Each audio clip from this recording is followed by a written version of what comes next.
کی باتوں کو کھول کر بیان کی جاتی ہے اور سینہ چاکانے چمن سے سینہ چاکانے چمن کا ملاپ ہوتا ہے۔ اس لیے مجلس عالم دین کو جنت کی کیاریوں میں سے ایک کیاری کہا گیا ہے۔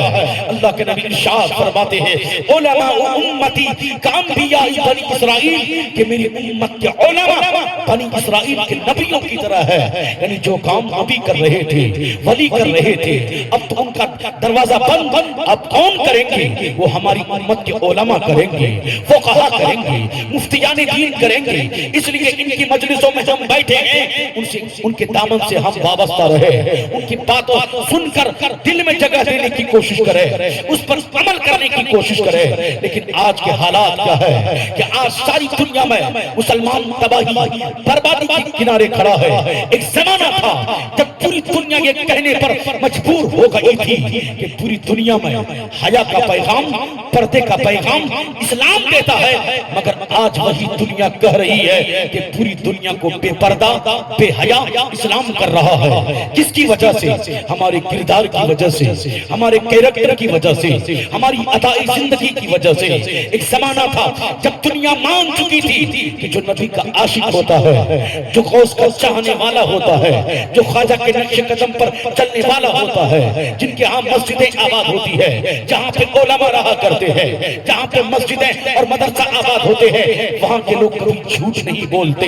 مگر آج مسلمان اپنے کردار سے، کیریکٹر سے، ادائی زندگی سے لوگوں کو ہم اور آپ یہ میسج اور بتا رہے ہیں کہ سب سے بڑا جھوٹا اگر کوئی ہے، جھوٹ بولنے والا اگر کوئی ہے تو وہ ہم مسلمان ہیں۔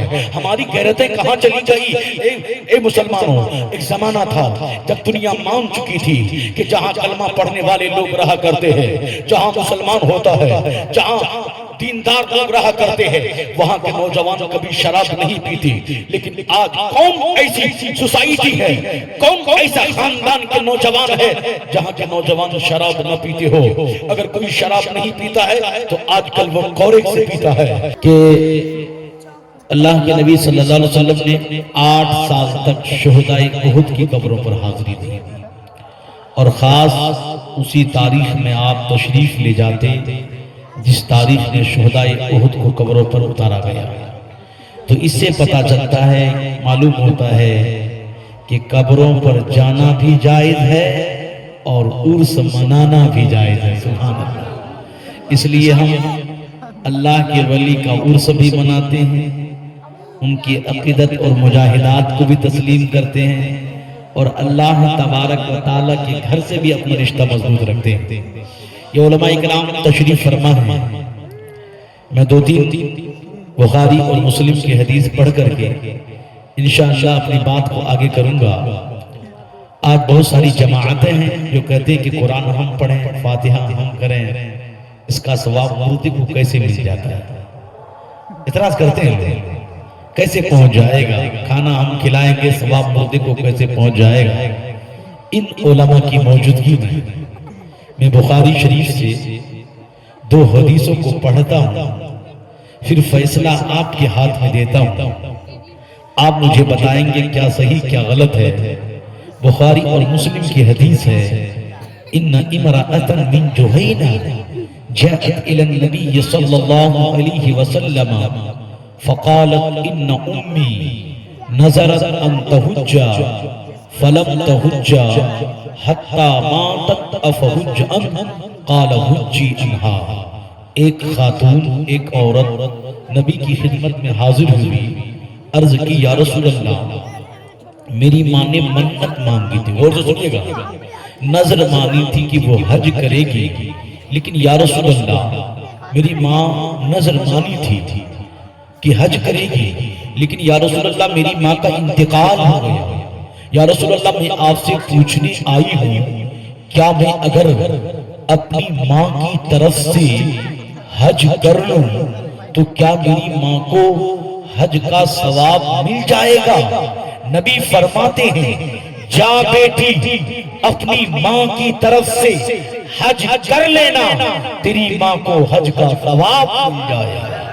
تو آج اس گاؤں کے لوگ داتا پیر کے نام پر عرس کرے، ثواب صاحب عرس کو پہنچائے، دادا پیر کو پہنچائے، کیا ثواب نہیں پہنچے گا؟ انشاءاللہ ضرور پہنچے گا، اور اس کے ذریعے اللہ ہم سب کی مغفرت بھی فرمائے گا۔ اور بخاری اور مسلم کی دوسری حدیث سنیے، یہ حدیث میں اس لیے پڑھ رہا ہوں تاکہ آپ جواب دے سکیں۔ جاءت امرأة من خثعمة فقالت ان فريدة الله ادركت ابي شيخا كبيرا لا يثبت على الراحلة۔ ایک خاتون عورت آتی نبی کی خدمت میں جو قبیلہ خثعم کی رہنے والی تھی۔ اس نے کہا یا رسول اللہ، میرے باپ پر حج فرض ہوا، مگر اس وقت حج فرض ہوا جب میرا باپ ضعیف ہو چکا تھا، کمزور ہو چکا تھا۔ اسی حالت میں میرے باپ کا انتقال ہو گیا۔ اے اللہ کے رسول، اب میں کیا کروں؟ کیا میں اگر اپنی باپ کی طرف سے حج بدل کروں، حج کروں، تو کیا میرے باپ کو اس کا ثواب مل جائے گا؟ نبی فرماتے ہیں جا بیٹی، اپنے باپ کی طرف سے حج کر لینا، تیرے باپ کو حج کا ثواب مل جائے گا۔ یہ دونوں حدیث ہیں، اس بات پر روشن دلیل ہے کہ زندوں کا نیک عمل کا ثواب مردوں کو پہنچتا ہے۔ ہم قرآن خوانی کریں گے، نیت کریں گے، ثواب مردے کو پہنچے، صاحب مزار کو پہنچے، صاحب عرس کو پہنچے گا۔ ہم فاتحہ خوانی کریں گے، قرآن پڑھیں گے، غریبوں کو کھانا کھلائیں گے، غریبوں کی امداد کریں گے، نیت کریں گے کہ اس کا ثواب میری ماں، میرے باپ، اولاد، خاندان کو پہنچے، انشاءاللہ ضرور پہنچے گا۔ آج بہت ساری جماعتیں جو اعتراض کرتے ہیں قرآن ہم پڑھیں، فاتحہ ہم کریں، اس کا ثواب کیسی مردوں کو پہنچ جاتا ہے؟ آئیے مشکات کی حدیث سنی، اور اس حدیث کے راوی حضرت عاص بن وائل ہیں۔ حضرت عاص بن وائل جب نبی کی خدمت میں حاضر ہوتے ہیں، عرض کرتے یا رسول اللہ، میرا باپ پوری زندگی آپ کی مخالفت کرتا رہا، حشر و نشر، جنت و دوزخ کا انکار کرتا رہا، تمام امور آخرت کا انکار کرتا رہا، اسلام نہیں لایا، کلمہ نہیں پڑھا۔ لیکن اے اللہ کے رسول، اب میرا باپ مرنے کے قریب آ گیا ہے، اور میرے دونوں بھائیوں کو بلا کر کہہ رہے ہیں اے میرے بیٹے محمد صلی اللہ علیہ وسلم مجھے بار بار اسلام کی دعوت دیتے رہے، کلمہ پڑھنے کو کہا، مگر میں نے اسلام نہیں لایا، کلمہ نہیں پڑھا۔ لیکن اے میرے بیٹے محمد صلی اللہ علیہ وسلم پر ایمان تو نہیں لایا، اب ڈر لگ رہا ہے، خوف سا محسوس ہو رہا ہے۔ حضرت عاص بن وائل کہتے ہیں یہ اللہ کے رسول، میرا بھائی، میرے ملت کے نوجوانوں، اپنے باپ کے نام پر، کیا میں اگر اپنے باپ کے نام پر صدقہ کروں، خیرات کروں، حج کروں، تو کیا میرے باپ کو اس کا ثواب پہنچے گا؟ مگر میں تو آپ کا کلمہ پڑھ چکا ہوں، آپ کی غلامی کا پٹا گلے میں ڈال چکا ہوں، اگرچہ معاملہ باپ کا ہے، مگر نبی کے مقابلے میں باپ کی کوئی حیثیت نہیں ہے۔ اے اللہ کے رسول، میں آپ سے فتویٰ پوچھنے آیا ہوں، کیا میں اگر اپنے باپ کی طرف سے صدقہ کروں، خیرات کروں، قربانی کروں، اصالِ ثواب کروں، تو کیا میرے باپ کو اس کا ثواب پہنچے گا یا نہیں پہنچے گا؟ اللہ کے نبی ارشاد فرماتے ہیں اے عاص بن وائل، سن لو کان مسلما فآتتم عنہ او تصدقتم عنہ او حججتم عنہ بلغہ ذلک۔ اے عاص بن وائل، اگر تیرا باپ مسلمان ہوتا، تم اس کی طرف سے قربانی کرتے، صدقہ و خیرات کرتے، حج کرتے، تو اس کا ثواب تیرے باپ کو پہنچتا۔ اے عاص بن وائل، تیرا باپ کافر تھا، مشرک تھا، اس لیے ان کو ثواب پہنچایا جائے تو ثواب نہیں پہنچے گا۔ پتہ چلا، معلوم ہوا کہ ثواب پہنچتا بھی ہے، ثواب نہیں بھی پہنچتا ہے۔ یہ مردوں پر ڈیپینڈ کرتا ہے کہ مردہ کیسا ہے۔ مردہ اگر مسلمان ہے، مردہ اگر نبی کے عشق میں مرا ہے، نبی کی غلامی کا پٹا گلے میں ڈال کے مرا ہے، وہ غوث سے پیار کرتا ہے، خواجہ سے محبت کرتا ہے، اور یہ اکرام ولیوں کے دامن سے وابستہ ہوتا ہے۔ جب وہ اپنے سینے میں نبی کی محبت لے کر مرتا ہے تو ان کو ثواب پہنچایا جائے تو ثواب پہنچتا ہے، ثواب پہنچتا بھی ہے، ثواب نہیں بھی پہنچتا ہے۔ ہے یہ مردوں پر ڈیپینڈ کرتا ہے.